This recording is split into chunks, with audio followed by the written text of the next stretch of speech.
Une deuxième vidéo pour présenter la notion de modélisation mathématique à l'aide de notre logiciel Regressi. Donc admettons que nous reprenions les valeurs de la première vidéo. Nous avons mesuré la tension électrique aux bornes d'une résistance et l'intensité du courant électrique qui traverse cette résistance. D'après la loi d'Ohm, U égale R fois I, on doit avoir une relation de proportionnalité entre la tension et l'intensité du courant électrique. Comme U est égal à R fois I, le coefficient de proportionnalité, si on part de I pour arriver à U, doit être R.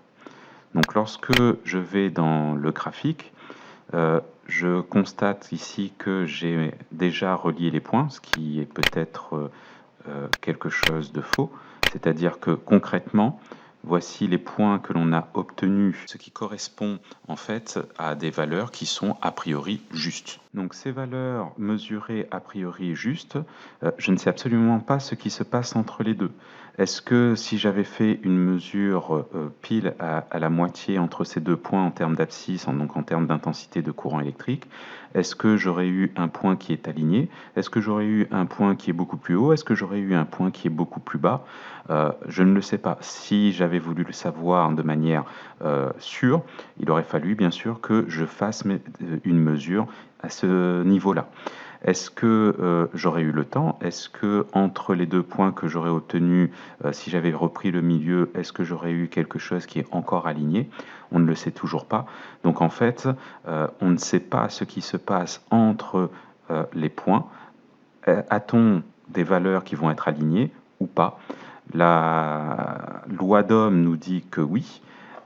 Est-ce que c'est réellement le cas? Est-ce que si cette loi d'Ohm n'avait pas existé, on aurait pu deviner que c'était aligné?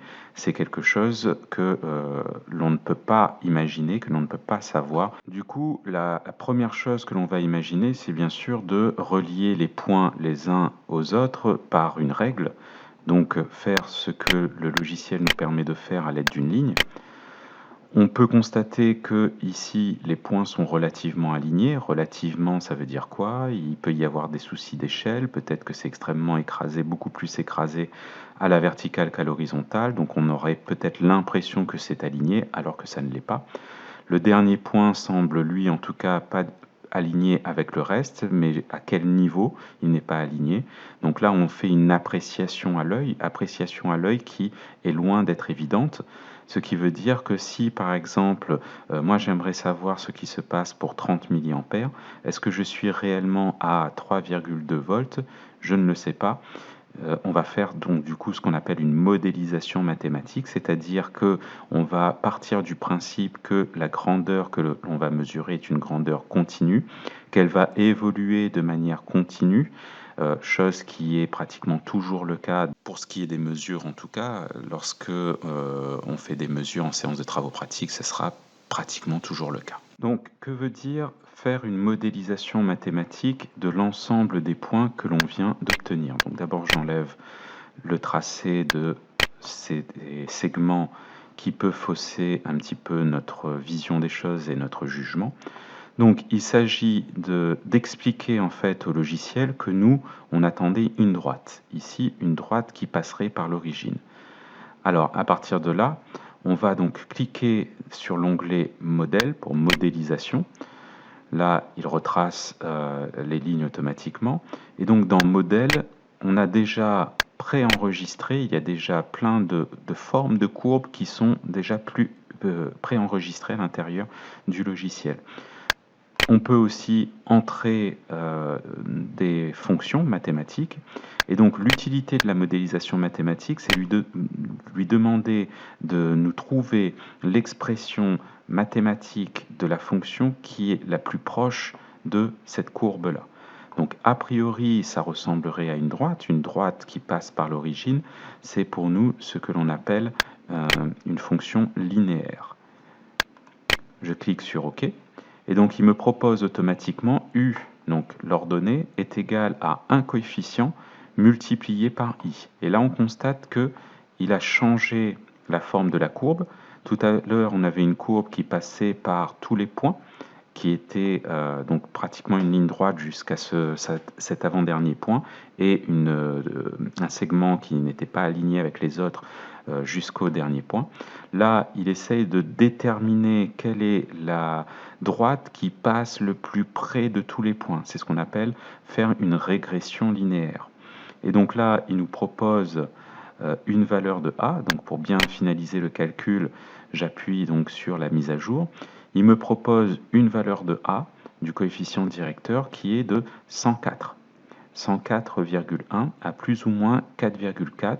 Il a automatiquement déterminé quelle était l'unité considérée, puisque nous avions rentré l'unité volt pour la tension et ampère pour l'intensité. Donc lorsque les unités sont entrées en système international, il arrive à gérer le calcul des unités.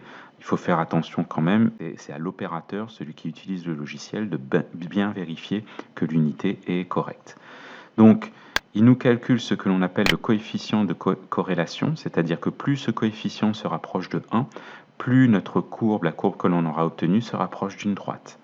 Et il nous calcule donc le coefficient directeur de cette droite à un indice de confiance de 95%, et on a ici 104,1 à plus ou moins 4,4 ohms.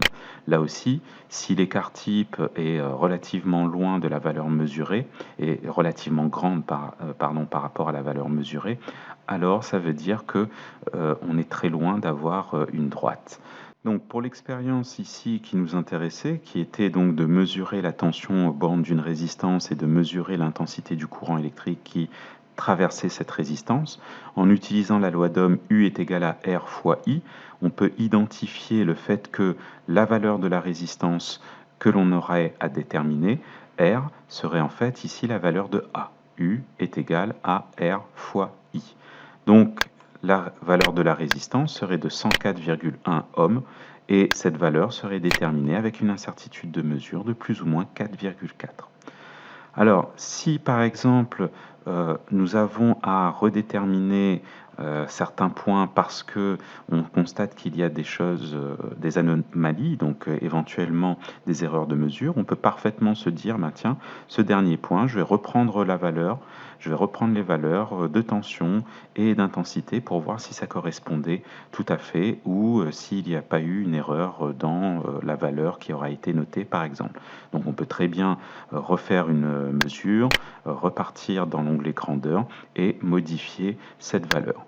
Si jamais nous n'avons plus la possibilité de refaire ces mesures et que on se dit tiens, ce dernier point, peut-être qu'il y avait une anomalie, peut-être que je ne devrais pas le considérer dans le calcul de la modélisation mathématique, alors je peux faire varier ce que l'on appelle les bornes de notre modélisation.